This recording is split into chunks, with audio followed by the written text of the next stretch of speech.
Now let's understand what is degree of multiprogramming.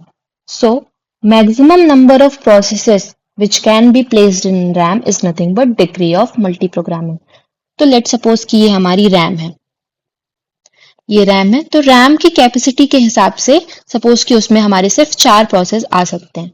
तो यहाँ पे हमारा 4 क्या हुआ, यहाँ पे 4 हमारा क्या है, डिग्री ऑफ मल्टी प्रोग्रामिंग है। Okay, now let's see how we can calculate this degree of multi programming. तो डिग्री ऑफ मल्टी प्रोग्रामिंग क्या क्या, क्या फॉर्मूला होता है, degree of multi programming equals to size of RAM divided by size of single process.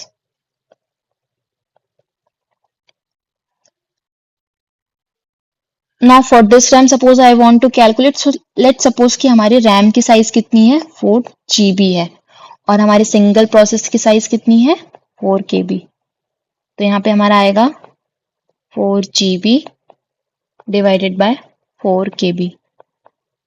Now we need to convert these two values into single unit. So how we will do? So हमारा 1 KB होता है 2 की power 10 bytes, 1 MB होता है 2 की power 20 bytes. Now 1 GB equals to 2 की power 30 bytes.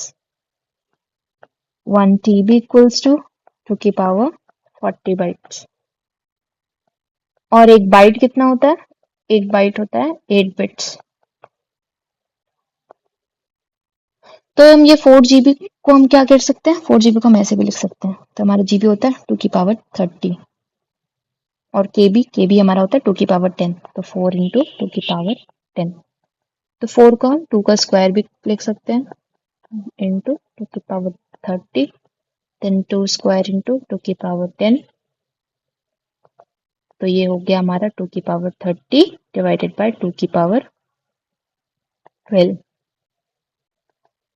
तो 2 की पावर 32 माइनस 12, तो यहाँ पे हमारा कितना आएगा, 2 की power 20 processes.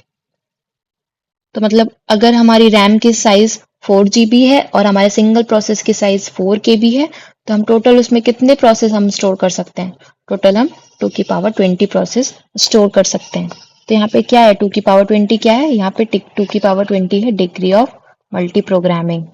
Okay, degree of multi programming. तो यहाँ पे डिग्री ऑफ मल्टी प्रोग्रामिंग क्या हो, 2 की पावर 20।